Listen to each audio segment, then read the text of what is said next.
So, real quick, we want to speak about anti-African associates, real quick.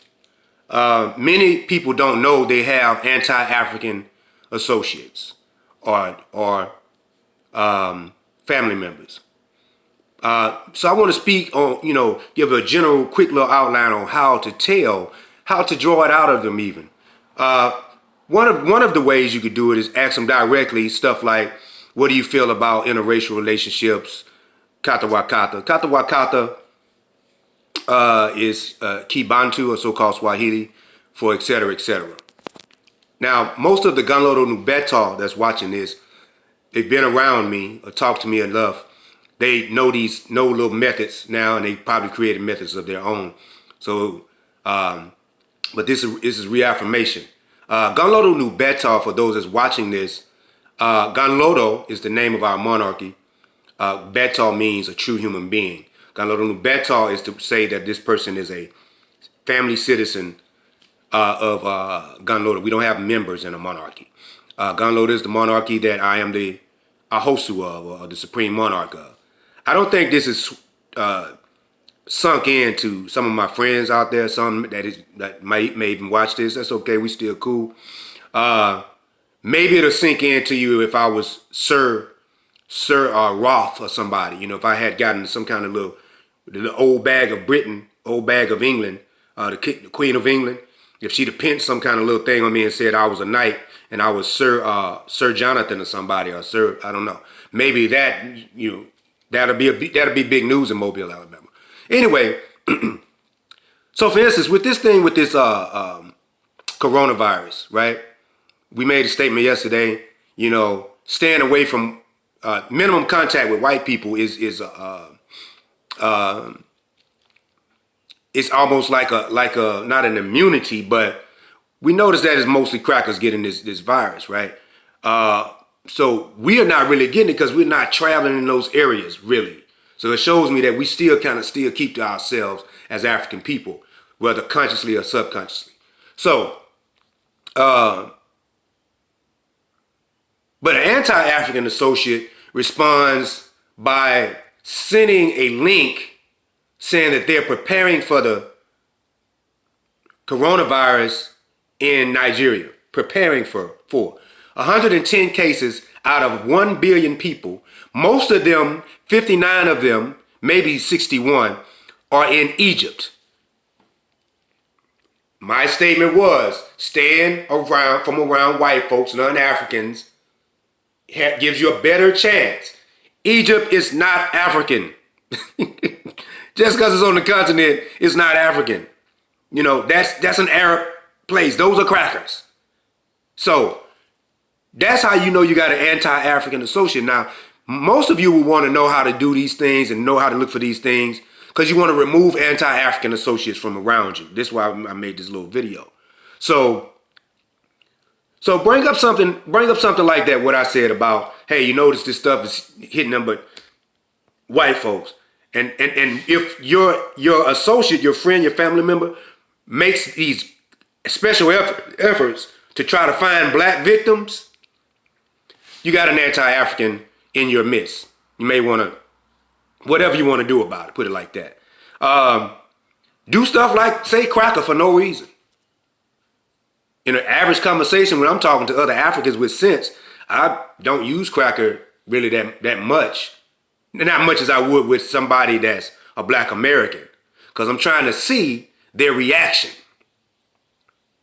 Let something tragic happen to a cracker, like a whole bunch of cracker children get shot up at a school, right? And you make a statement something like, well, glad there weren't no black people there. Or, so what? That's what I said about Sandy Hook and all that stuff. Watch their response. Those were innocent lives lost. You got an anti-African in your midst. Or especially, you got an where you have at least a person who is suffering from the disease of ecumenicalism, right? Those that don't know that word, look that up. Ecumenicalism. Universalism, but in a different way. More like a disease. Undiagnosed.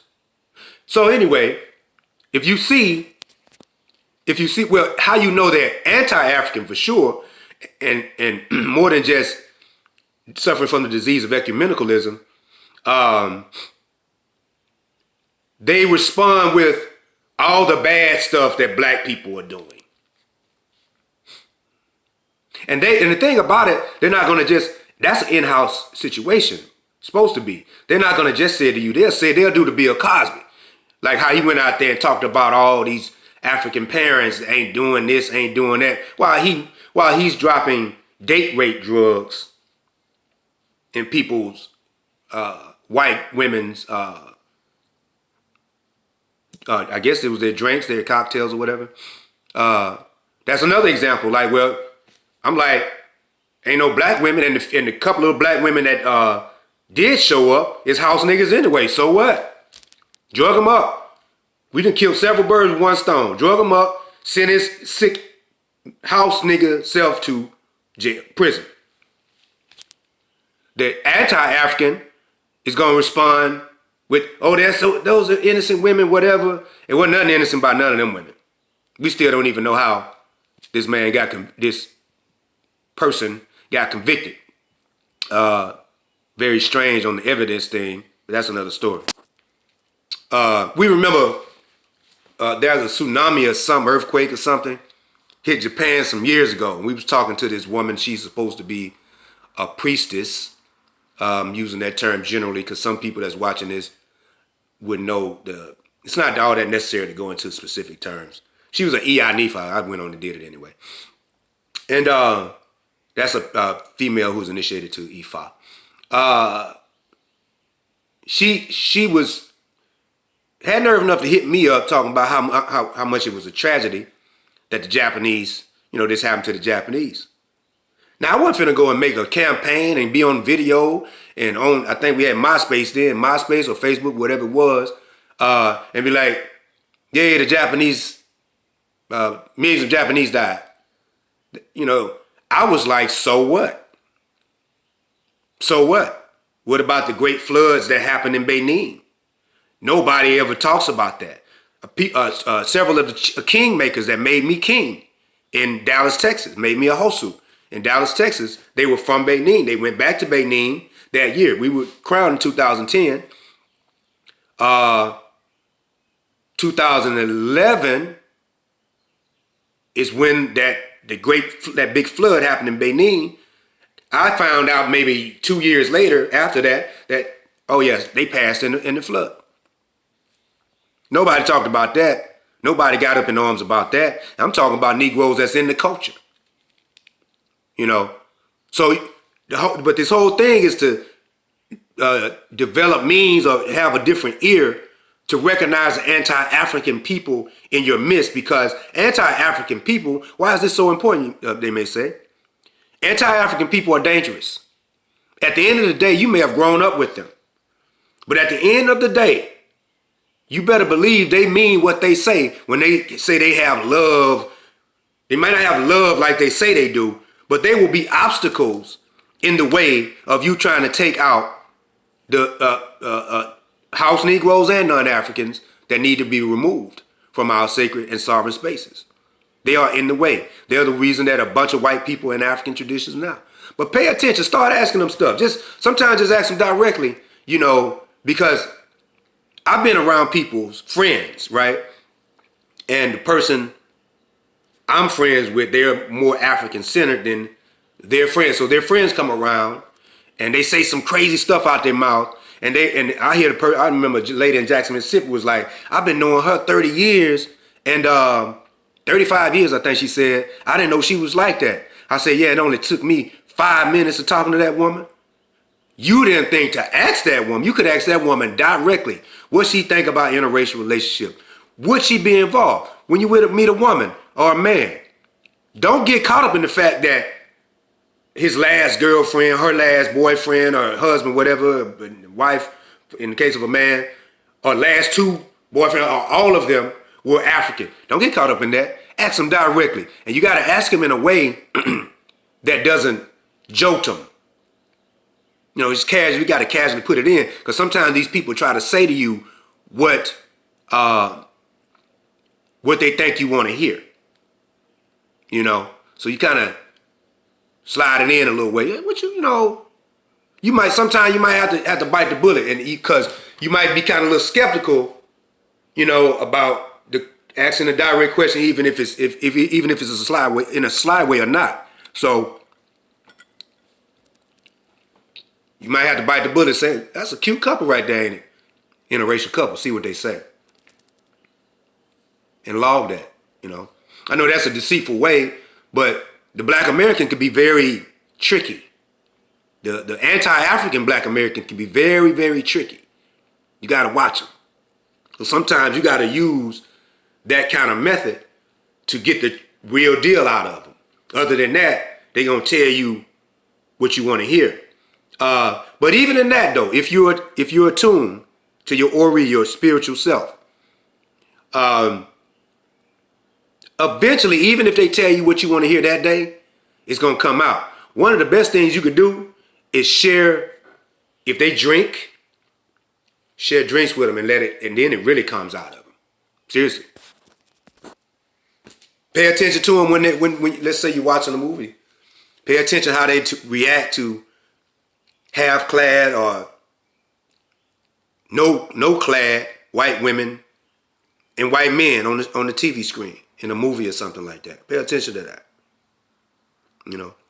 You truly gotta watch, and it's usually men, but women too. Black American women too, but usually Black American men.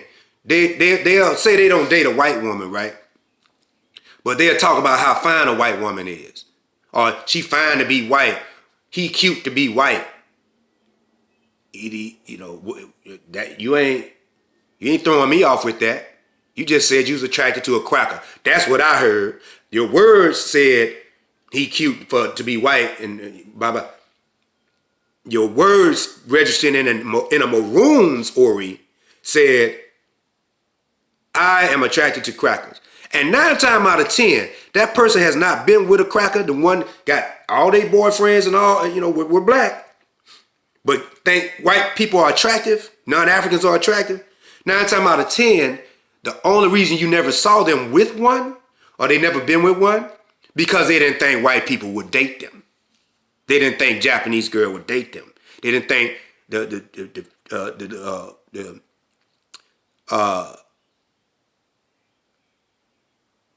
the Korean girl and the Chinese girl and the Japanese girl, 28 years old, built like a 12-year-old white boy. They didn't think they would date them. That's what that was. Think about it. You got to go past Black Americans, anti-African Black Americans in particular, are good at the facade. They're with a black girl because they went to a black school, or the majority was black, or no white girl ever approached them. As soon as they got a chance, went to the NFL, like a few former friends of mine went to the NFL, NBA. Bam! They ain't in the hood no more. They're not in Toberville. They're not in Maysville. They're not in at LaFleur High School that was 99.99% black. They're not at Davidson High School, which was probably 60% black at the time, or whatever percentage it was high. And of course, you naturally gravitate to your own. Now they at Alabama. Now they at Auburn. Now they at Tennessee. And every last one of them Negroes got with a cracker. The ones I'm thinking about anyway. I'm not going to say no names, not necessary. Just giving the illustration. Know when you're around anti-African people. And to be honest with you, watch them carefully. If you have to be around them, if you don't, deal with them from a distance or don't deal with them at all. Because they're only going to frustrate you for one thing. They're going to do things to block nation building. When you got somebody, when you bringing up something about Europe, right? Let's say Eastern Europe, where they just jacked up over there. And then they tell you about something jacked up in Rwanda. They're not trying to tell you about the jacked up things in Rwanda from a solution perspective. You see what I'm saying? That's an anti-African. That's a person you really don't want to talk to. They're going to frustrate. They're going to make you want to fight them, actually. Seriously. Every time you bring up something if you say the word Africa, African culture, then they, well, what about these people in Africa? And they show you a picture of a Kenyan dude with an old cracker, look like an old albino bat. That might be a diss. That might be a diss against bats. So for region me, the nature, it's hard to try to describe non-African women, particularly white women. We compare them to animals. Like most blonde women look like Afghan hounds. You know, the Afghan hounds with the hair, just like the white women. But then maybe that's a disrespect to the Afghan hound. That's probably a disrespect to the Afghan hound. But anyway, that's just a short message. Nothing big. We see now that this wasn't really meant to be on YouTube, but because of the length of it, we're going to go ahead and put it on YouTube.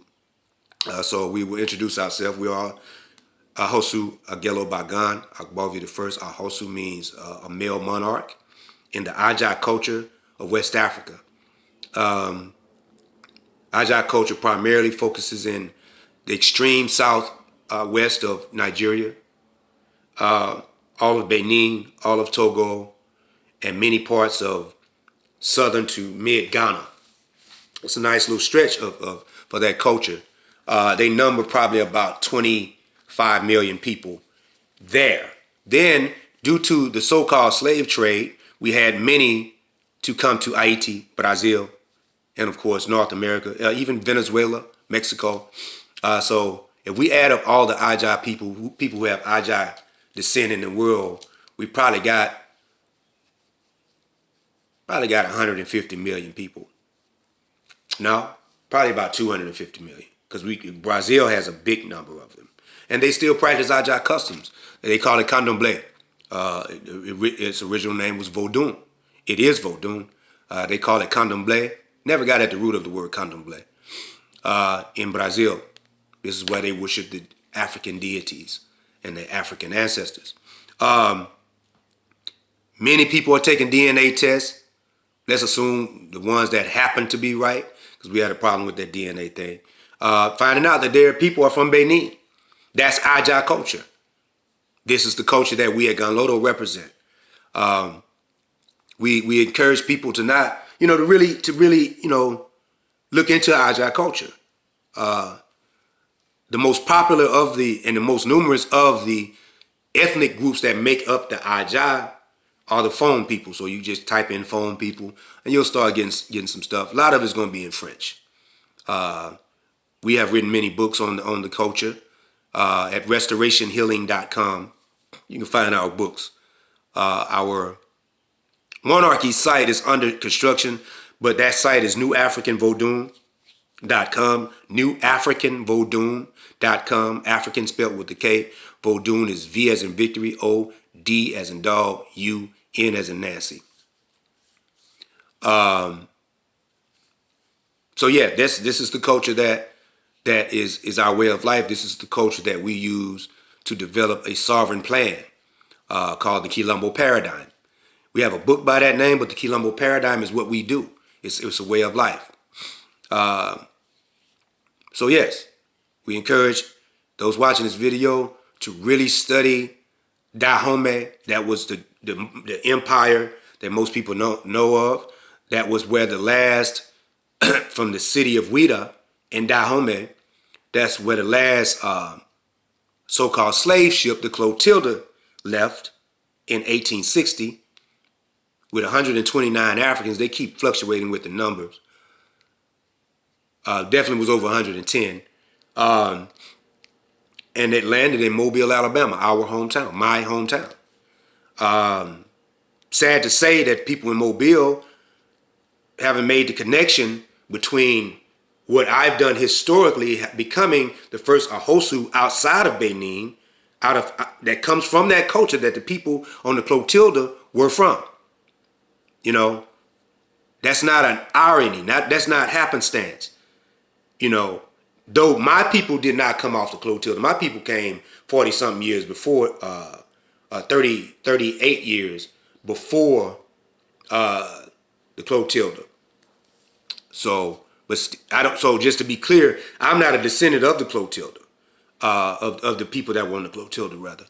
But it's a shame because that the city of Mobile has such a historical connection to Benin because of the Clotilda and because of captivity in general. But the Clotilda is the big thing, big event, one event. Then one of their own. Once again, I'm not a descendant of the Clotilda, but I'm from Mobile, Alabama. And I come from that same culture that the people on the Clotilda came from. One of their own has made achievements in this very culture that was temporarily stripped from later descendants of the Clotilda. Stripped / given up, because most of them, go to church. They got, we were informed last night, there are 3 churches in Plateau. In that area right there where the Clotilda came, rather. It's probably more churches than that, but I think they were talking about in that particular area, Kid Park area, all that. So, we can be contacted at ekaabokilombo@gmail.com, EKAABOKILOMBO@gmail.com. Odigba. And to our enemies, y'all ain't figured it out yet. Odabo Jack to y'all.